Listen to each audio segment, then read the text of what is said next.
오늘 성경을 보면 성경의 저자는 우리에게 아주 색다른 이야기 하나를 소개합니다. 헤롯 이야기를 합니다. 사실 우리에게 헤롯은 그렇게 반가운 인물이 아닙니다. 예수께서 이 땅에 태어났을 때 아기 예수를 죽이려 했던 인물이 헤롯입니다. 그래서 뭔가 헤롯 그러면 불편함이 있습니다. 물론 그때 헤롯과 지금 헤롯은 다른 헤롯입니다. 그래도 그 이름만으로 좀 두려운 존재가 헤롯입니다. 마태는 헤롯을 등장시킴으로 어두운 그림자를 드리우고 있습니다. 자, 14장 1절은 그때에 이런 말로 시작합니다. 이 말은 앞서 기록된 13장의 이야기와 연결되어 있다, 이런 뜻입니다. 13장에는 천국의 비유가 등장합니다. 씨 뿌리는 자의 비유를 시작으로 여러 비유가 등장을 하죠. 주제는 이 땅에 임한 하나님의 나라가 우리의 기대와 좀 다르다, 화려한 승리의 나라가 아닙니다. 때문에 원치 않는 결과가 있습니다. 길가도 있고 돌밭도 있고 가시덤불도 있습니다. 원수가 방해를 하기도 합니다. 자꾸 숨겨져 있어서 잘 보이지 않아서 오해하기도 합니다. 자, 크고 강한 나라가 임하여서 세상을 정복하는 게 아닙니다. 세상 위에 군림하는 게 아니라 도리어 배척당하고 방해당하고 오해당하기도 합니다. 이거 잘 보여주는 것이 13장 끝에 있는 사건인데, 예수님께서 고향 나사렛 회당에 가셔서 가르치시는데 도리어 배척을 당하십니다. 고향에서 가르치시고 능력을 행하시는데 환영받지 못합니다. 사람들은 익숙하다는 이유로 배척합니다. 믿지 않습니다. 나사렛 회당을 방문하는 게 유쾌한 방문이 아닙니다. 예수님께서 환영받지 못합니다. 자, 이 연장선에서 오늘 본문을 읽어야 합니다. 예수님께서 배척당할 그때에 분봉왕 헤롯이 예수님에 대한 소문을 듣습니다. 자, 우선 이 헤롯이 누군지 한번 살펴보겠습니다. 성경에는 많은 헤롯이 등장을 하죠. 성경은 헤롯 왕가의 모든 왕들을 헤롯 이렇게 부릅니다. 애굽에 있는 모든 왕들을 바로 이렇게 부르는 것과 같습니다. 때문에 우리가 그냥 헤롯 이러면 이게 누구를 의미하는지 잘 모릅니다. 자, 가장 유명한 헤롯이 있는데 우리가 헤롯 대왕 이렇게 부르는 헤롯이 있습니다. 예수님께서 태어나실 당시 유다를 다스렸던 헤롯, 유대 전체를 다스렸고 많은 업적이 있습니다. 굉장히 똑똑했던 인물이고요, 대단한 인물입니다. 그래서 헤롯 대왕 이렇게 부릅니다. 아주 똑똑하지만 업적이 많지만 굉장히 포악하고 굉장히 잔인했던 헤롯입니다. 아기 예수까지 죽이려고 했던 헤롯입니다. 때문에 이 헤롯이 죽었을 때에 아무도 슬퍼하지 않았습니다. 자, 이 헤롯이 죽기 전에 그가 다스렸던 유다를 세 지역으로 나눕니다. 그리고 자기 아들들 가운데 셋을 뽑아서 각 지역을 나누어 주고 통치하도록 합니다. 이들의 이름이 헤롯 아켈라오, 헤롯 안디바, 헤롯 빌립 이렇게 됩니다. 자, 지도를 한번 볼까요? 지도를 보시면, 자, 헤롯 아켈라오는 예루살렘을 중심으로 한 지역을 다스립니다. 자, 녹색으로 표현된 지역이 있죠? 가장 넓은 지역, 이곳을 헤롯 아켈라오가 다스립니다. 나중에 아켈라오는 로마의 소환을 받습니다. 이후에 아켈라오가 다스리던 이 지역을 로마 총독이 와서 다스립니다. 로마 총독 가운데 한 명을 우리가 잘 알죠? 본디오 빌라도. 자, 헤롯 안디바라고 있는데 갈릴리 지역과 요단 동편 지역을 다스립니다. 지도에서 붉은색으로 표현된 곳, 저곳을 헤롯 안디바가 다스립니다. 헤롯 빌립이라고 있습니다. 노란색으로 표현된 저곳을 헤롯 빌립이 다스립니다. 이스라엘의 북동부 지역을 다스리죠. 자, 이제 족보를 한번 보겠습니다. 다음 족보를 보시면 헤롯 대왕에게는 5명의 부인이 있습니다. 원래는 10명의 부인이 있는데, 자, 6번째부터 10번째까지는 몰라도 됩니다. 그렇게 중요하지 않습니다. 1번부터 5번까지가 중요합니다. 그래서 헤롯 대왕이 있고 헤롯 대왕 밑으로 5명의 아내 이름이 등장합니다. 이 가운데 말타계와 관계에서 태어난 아들이 헤롯 아켈라오, 헤롯 안디바 있습니다. 하나 더 눌러주시면 동그라미가 표시될 겁니다. 예. 그리고 클레오파트라와의 관계에서 태어난 아들이 빌립 2세가 있습니다. 이 세 명이 아까 우리가 봤던 지도 나누온 세 군데를 다스렸던 왕입니다. 자, 이 가운데 오늘 우리가 만나는 헤롯은 누굴까요? 헤롯 안디바. 오늘 우리가 만나는 헤롯은 헤롯 안디바입니다. 자, 이 헤롯이 예수님께 대한 소문을 듣습니다. 헤롯 안디바가 다스렸던 지역이 갈릴리 지역입니다. 당연히 신하들의 보고를 받으면 예수님의 보고도 받았을 겁니다. 근데 신하들의 보고 가운데 예수님에 대한 보고를 들었고 자연스럽게 세례 요한을 떠올립니다. 자, 14장 2절을 한번 볼까요? 14장 2절 같이 읽습니다. 그 신하들에게 이르되 이는 세례 요한이라. 그가 죽은 자 가운데서 살아났으니 그러므로 이런 능력이 그 속에서 역사하는도다 하도다. 그가 신하들에게 예수에 대해서 뭐라고 고백을 하냐면 세례 요한이 부활했다. 헤롯이 보기에 세례 요한의 사역과 예수님의 사역이 비슷하게 보였던 것 같습니다. 우선 메시지가 같죠. 회개하라, 천국이 가까웠느니라 선언합니다. 하나님 나라에 대한 가르침도 가르칩니다. 나이도 비슷합니다. 분명 세례 요한과 예수님은 다르지만 모르는 사람이 볼 때는 비슷하게 보였을 수도 있습니다. 우리는 헤롯의 고백에 주목해야 합니다. 헤롯은 자기도 모르게 기독교의 진리를 이야기하죠. 죽은 자가 살아났다. 이게 복음의 핵심입니다. 헤롯이 복음을 알고 고백하는 건 아니지만 성경을 읽고 있는 우리에게는 의미가 있습니다. 죽은 자가 살아났습니다. 자, 그리고 마태가 세례 요한이 죽게 된 이야기를 소개합니다. 자, 3절과 4절을 보죠. 3절과 4절 같이 읽습니다. 전에 헤롯이 그 동생 빌립의 아내 헤로디아의 일로 요한을 잡아 결박하여 옥에 가두었으니 이는 요한이 헤롯에게 말하되 당신이 그 여자를 차지한 것이 옳지 않다 하였음이라. 얼마 전 헤롯이 세례 요한을 잡아서 가두었습니다. 헤롯 안디바가 갈릴리를 다스리고 있을 때 그의 이복 동생 헤롯 빌립이 장가를 갑니다. 이때 빌립은 빌립 1세입니다. 족보를 다시 한번 보죠. 족보를 보시면 헤롯 대왕과 미리암 2세 사이에 태어난 아들이 하나 있는데 이름이 빌립입니다. 잘 보시면 빌립이 둘이 있죠. 자, 이 빌립이 빌립 1세, 그리고 앞서 봤던 그 북동부 지역을 다스렸던 빌립이 빌립 2세, 다른 빌립입니다. 자, 이 빌립이 지금 보는 이 빌립 1세가 헤로디아라는 여인을 아내로 맞았습니다. 결혼을 합니다. 그 사이에서 살로메라는 딸을 둡니다. 그런데 이 헤롯 안디바가 빌립의 아내인 헤로디아를 마음에 들어합니다. 아울러 헤로디아는 굉장히 야망이 많은 여인입니다. 자기 남편으로 성에 차지 않습니다.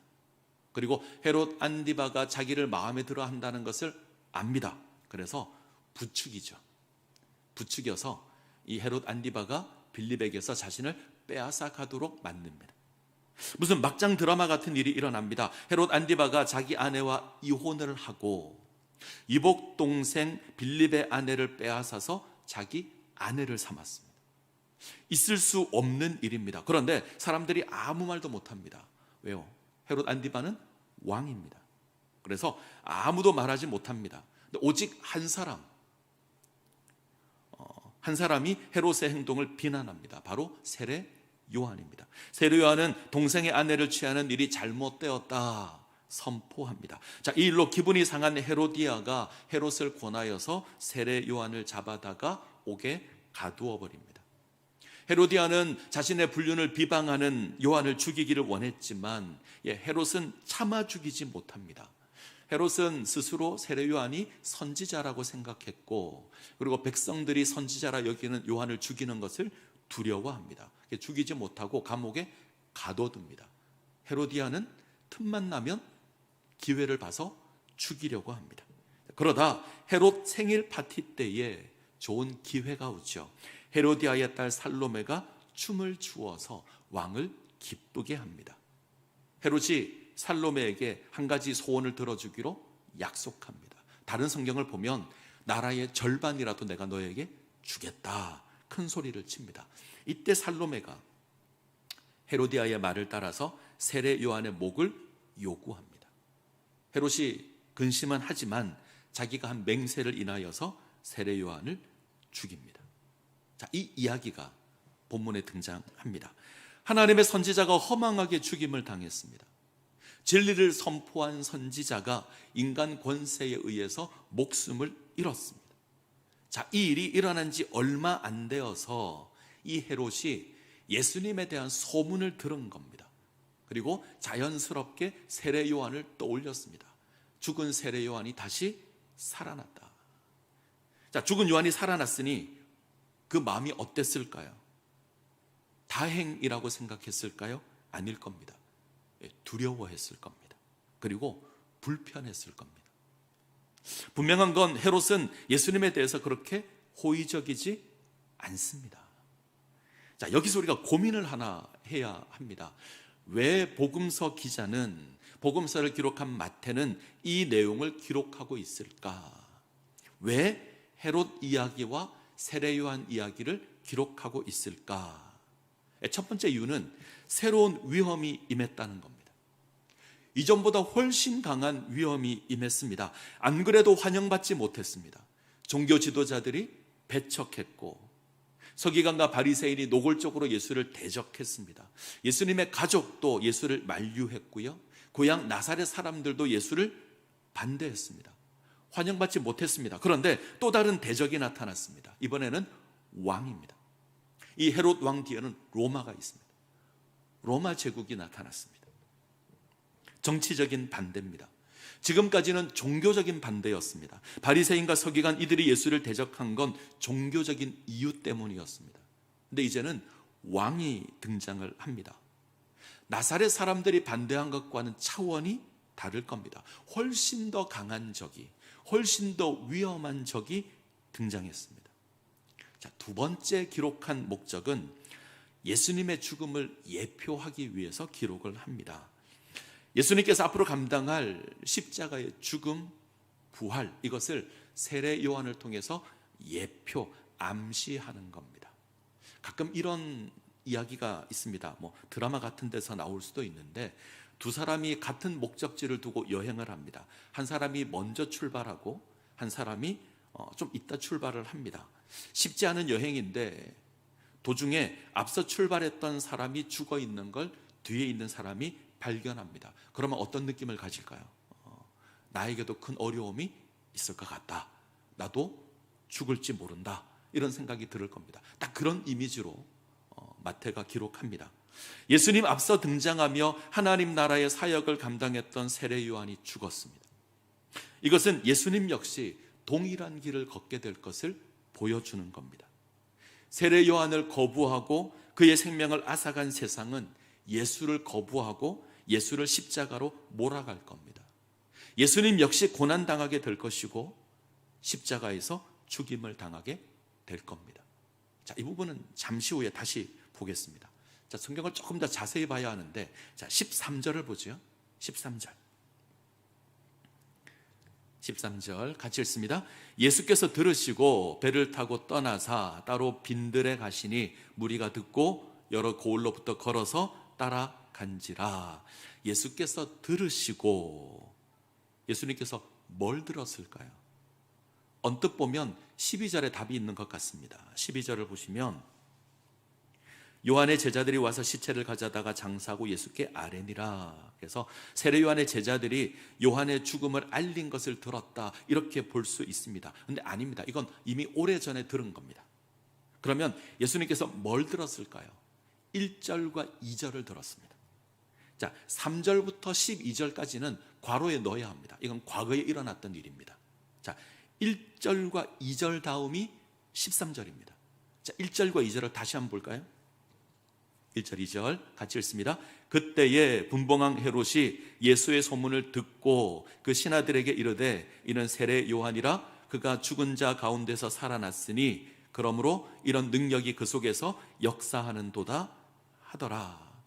예수님께서는 헤롯이 자신에 대해서 관심을 가지기 시작했다는 것을 들었습니다. 헤롯이 예수를 알았고 예수님께 관심을 가지고 있다는 것을 들었습니다. 죽은 세례 요한을 떠올렸고 죽은 세례 요한이 살아난 것 같다라고 말하는 것을 들었습니다. 좋은 관심이 아니죠. 뭔가 불편한 관심입니다. 헤롯이 예수님 당신을 기억하고 있다, 관심을 가지고 있다, 이 얘기를 들었습니다. 그리고 이제 어떻게 하시죠? 배를 타고 떠나서 빈들에 가십니다. 자, 다시 정리하면 예수님께서는 헤롯의 고백을 들으시고 한적한 곳으로 가십니다. 표현을 부드럽게 했지만 예수님께서 피하십니다. 예수님께서 숨으십니다. 이 부분이 오늘 말씀의 핵심입니다. 헤롯과 세례 요한의 죽음 이야기를 들으면 우리는 늘 이런 교훈을 찾죠. 말조심을 해야 한다. 그래야 사고 안 친다. 이런 교훈을 생각하는데 사실 마태는 그 부분에 관심이 없습니다. 지금 마태가 하고 싶은 이야기는, 성경의 저자가 하고 싶은 이야기는 예수님께서 헤롯 이야기를 들으시고 피하여서 한적한 곳으로 갔다. 예수님이 헤롯을 피하셨다. 자, 이 말씀이 우리에게 어렵습니다. 예수님께서 피하신다. 예수님께서 도망가신다.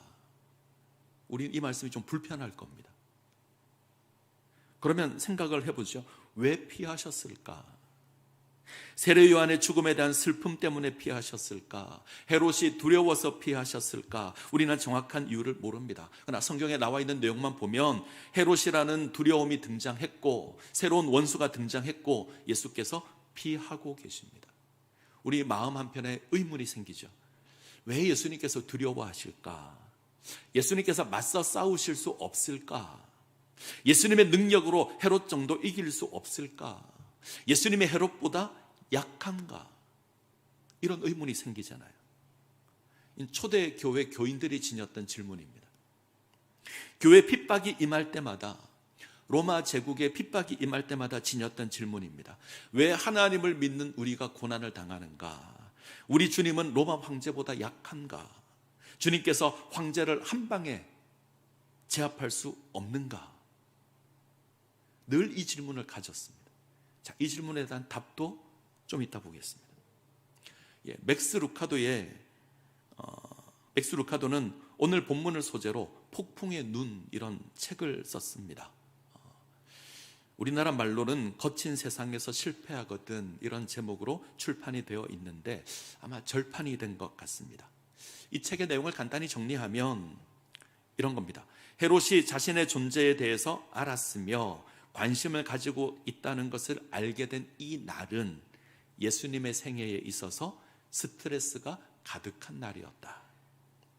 예수님께서 스트레스를 받아서 당신의 일상이 고요함에서 혼돈으로, 평화로움에서 혼란함으로 바뀌어버렸다. 마치 폭풍이 부는 겁니다. 그래서 오늘 설교 제목이 폭풍 속에서 이렇게 정했습니다. 이날은 자신을 가장 사랑하고 잘 아는 사람이 억울하게 죽은, 그 사람을 죽인 헤롯이 이제 자신을 알고 있다라는 소식을 들은 날입니다. 나아가서 자신의 목숨까지 찾고 있다는 소식을 들은 날입니다. 고요함이 혼돈에 빠져버린 날입니다. 이 스트레스 속에서 예수께서 한적한 곳으로 피하고 있다. 자신에게 닥친 슬픔과 위협을 인하여서 피하신다. 어쩌면 우리는 이 모습이 이상하게 보일 수 있습니다.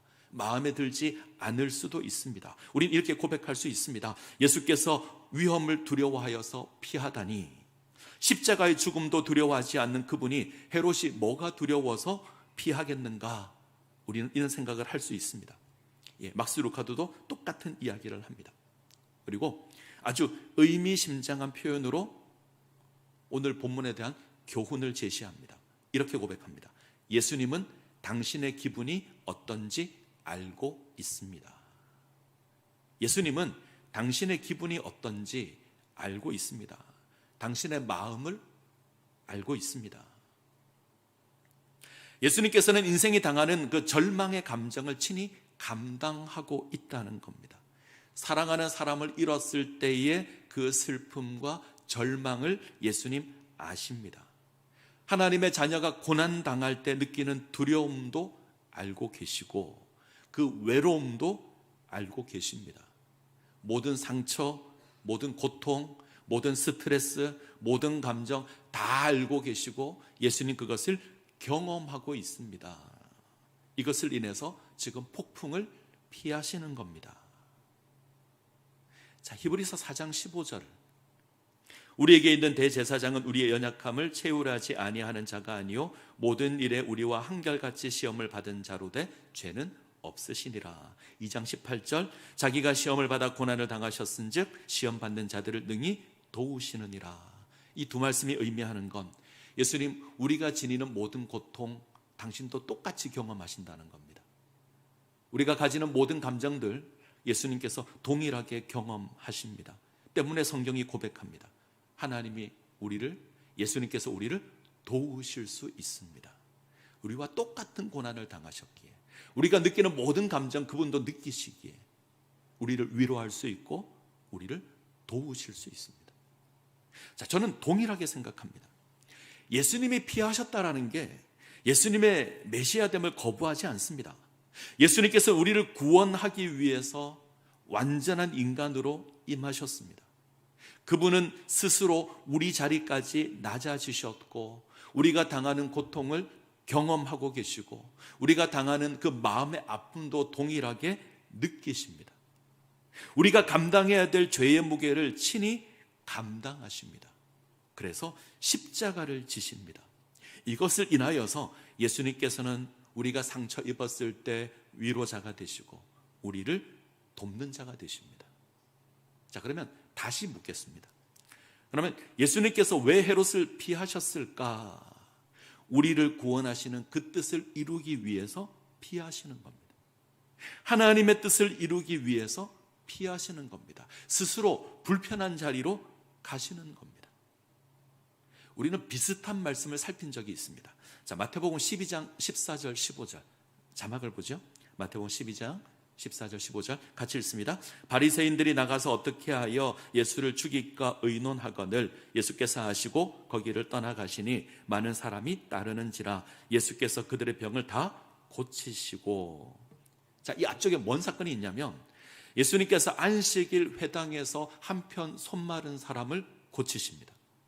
안식일에 병자를 고치자 바리새인들이 발끈합니다. 안식일의 규례를 어겼다. 그래서 예수를 죽이려고 합니다. 예수님께서 이것을 아시고 바리새인들이 어떻게 예수를 죽일까 의논하는 것을 예수님께서 아시고 거기를 떠나가십니다. 번역을 정확하게 하면 피하십니다. 그때도 똑같은 질문을 했습니다. 왜 피하실까? 피하지 않고 싸워야 하지 않을까? 안식일에 고통받는 백성을 구하는 예수님이 옳습니다. 바리새인이 틀렸습니다. 그러면 싸워야죠. 근데 싸우지 않고 피하십니다. 이길 수 없어서 피한 것이 아닙니다. 예수님과 바리새인이 싸우면 당연히 예수님 이기겠죠.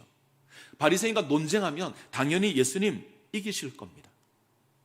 바다를 잔잔케 하시는 예수님께서 한 번에 고약한 바리새인들 심판할 수 있습니다. 귀신을 내어 쫓으시는 하나님이십니다. 능히 이길 수 있습니다. 저들의 입을 막아버릴 수도 있을 겁니다. 근데 그렇게 하지 않고 피하십니다. 이길 수 있지만 이기지 않는 겁니다. 말씀으로 바다를 잔잔하게 하시는 분이지만 이 사람의 그 고집 앞에서 침묵하시는 겁니다. 이것이 패배로 보이지만 사실 패배가 아닙니다. 그때 제가 이렇게 말씀드렸는데 예수님께서 이루셔야 하는 구원이 힘을 이겨서 군림하는 것이 아니기 때문에 예수님의 구원은 죄에서 자기 백성을 구원하는 겁니다. 이것을 위해서 스스로 물러가시는 겁니다. 예수님께서는 이 땅의 권력과 싸워서 이기기 위해서 오지 않았습니다. 예수님께서는 고치기 위해서, 회복하시기 위해서, 그래서 오셨습니다. 그 일을 위해서 피하시는 겁니다. 자, 표현이 좀 이상할 수 있지만 이 표현이 가장 정확할 겁니다. 예수님 이기기 위해서 오신 것이 아니라 지기 위해서 오셨습니다. 지기 위해서, 지는 것으로 우리를 구원하기 위해서 이 땅에 오셨습니다. 우리는 갈등의 순간이 오면 힘을 동원해서 맞서 싸웁니다. 우리는 큰 소리를 내고 끝까지 고집을 피웁니다. 어떻게 해서든 나의 주장을 관철시켜서 이겨야 한다고 생각합니다. 이거 바리새인의 자세고요, 헤로디아의 자세입니다. 예수님의 생명을 살리는 그 선을 행하시는데, 예수님께서 안식일에 병자를 고치시는데 자기들의 입장과 다르다는 이유로 예수를 죽이려고 합니다. 예수님께서 귀신을 쫓아내시면 이들은 귀신의 왕의 힘을 빌려서 귀신을 쫓아낸다고 합니다. 끝까지 자신이 옳다고 주장합니다. 이게 바리새인입니다. 오늘 본문에 헤롯과 헤로디아가 그렇습니다. 불륜을 저질렀습니다. 있을 수 없는 일입니다. 그 죄를 고발하면 돌이켜야죠. 그런데 세례 요한을 잡아다가 감옥에 가두고 죽입니다. 이들에게는 진리가 자기의 생각, 자기의 이익, 자신의 가치, 이것이 진리입니다. 때문에 힘으로 싸워서 이기려고 하는 겁니다. 근데 예수님께서는 그 자리를 피하십니다. 힘이 없어서 피하는 것이 아닙니다. 이길 수 없어서가 아니고 논리가 없어서가 아닙니다. 얼마든지 이길 수 있고 얼마든지 논리로 이길 수 있습니다. 더군다나 예수님께서 틀린 것이 아니라 맞습니다. 그런데 피합니다. 심지어 숨습니다. 이유가 뭐냐면 싸워 이기기 위해서 오지 않았기 때문입니다. 당신이 해야 될 일이 무엇인지 아십니다. 잃어버린 자를 구원하기 위해서. 이에 물러나시고 당신을 찾아오는 무리들을 고치십니다. 이 모습을 두고 마태는 선지자 이사야를 통하여서 말씀하신 바를 이루셨다 고백합니다. 이는 선지자 이사야를 통하여 말씀하신 것을 이루려 하심이라. 우리가 볼 때는 지는 것인데 이것으로 하나님의 말씀이 성취됩니다. 물러나는 것으로 하나님의 뜻이 이루어집니다. 참고 인내하는 것으로 하나님의 뜻이 완성됩니다. 성내지 않고 온유한 것이 하나님의 뜻입니다. 자, 똑같은 맥락에서 오늘 본문을 보시면 좋을 것 같습니다. 오늘 우리가 대하는 마태복음 14장 역시 같은 내용이 등장합니다. 헤롯을 피하여서 떠나간 그 자리에 무리들이 나옵니다. 예수님 불쌍히 여기시고 병을 고쳐 주십니다. 자, 14절 예수께서 나오사 큰 무리를 보시고 불쌍히 여기사 그 중에 있는 병자를 고쳐 주시니라. 예수님께서는 당신께 나오는 자를 불쌍히 여기시고 그 약함을 담당하셔서 고치십니다. 이것으로 하나님의 뜻을 이루어 가십니다. 자, 정리하겠습니다. 예수님을 반대하는 새로운 세력이 나타났습니다. 헤롯입니다. 이전과는 다른 아주 거대한 폭풍의 먹구름이 임하고 있습니다.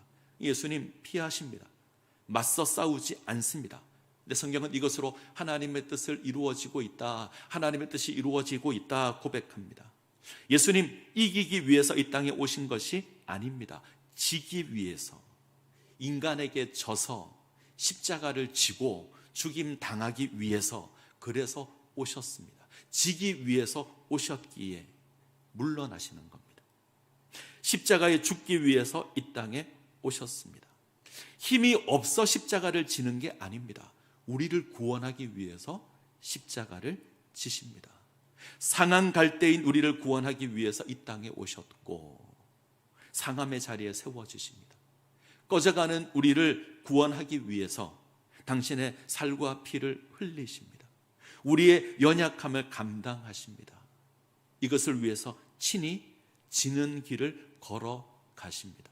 그리고 하나님의 뜻을 이루십니다. 자, 기억하십시오. 하나님께서 당신의 뜻을 이루시는 방법은 이기는 것이 아니라 지는 것입니다. 소리를 지르고 힘을 사용하여 군림하는 것이 아닙니다. 그건 세상의 방법입니다. 소리를 지르지 않고 힘을 사용하지 않고 도리어 피하지만 하나님의 뜻을 이루어 가십니다. 예수님께서 이 길을 걷고 계신 겁니다. 자, 오늘 우리는 예수님의 죽음에 대한 그림자를 봅니다. 자, 세례요한의 죽음을 잘 보시면 예수님과 닮았습니다. 우선 죄를 지적하죠. 세례 요한은 헤롯의 죄를 지적합니다. 예수님 종교 지도자들의 죄를 지적합니다. 진리를 말하고 있는데 미움을 받아서 죽임을 당합니다. 헤롯은 세례 요한의 무죄를 압니다. 어떻게든 살려보려고 고민을 합니다. 그러나 결국 죽음에 내어줍니다. 빌라도는 예수의 무죄를 압니다. 어떻게든 살리려고 합니다. 그러나 죽음에 내어줍니다. 헤로디아는 헤롯의 생일에 세례 요한의 목을 요구합니다. 결국 세례 요한은 축제 기간에 죽임을 당합니다. 종교 지도자들은 6월절 축제 때에 예수를 십자가에 메어 달 것을 요구합니다. 결국 예수는 6월절 축제에 죽임을 당합니다. 비슷하죠. 근데 다른 게 하나 있습니다. 세례 요한은 죽음 이후에 부활에 대한 소문이 납니다. 실제로 부활한 것이 아닙니다. 근데 예수님께서는 실제로 부활하십니다. 이것으로 구원을 완성하십니다. 우리를 뒤덮고 있는 세상의 폭풍이 이기는 것이 아닙니다. 결국은 복음이 이길 겁니다. 세상의 권세가 훨씬 더 강해 보이지만, 마치 하나님께서 지는 것처럼 보이지만 마침내 예수의 복음이 이길 겁니다. 이 땅에 하나님 나라가 임했지만 기대와 다른 모습으로 임했습니다. 작아 보이고 약해 보입니다. 길가도 있고 돌밭도 있고 가시덤불도 있습니다. 그러나 마침내 30배, 60배, 100배의 결실을 맺을 겁니다. 그 나라의 영광이 드러날 때가 있을 겁니다.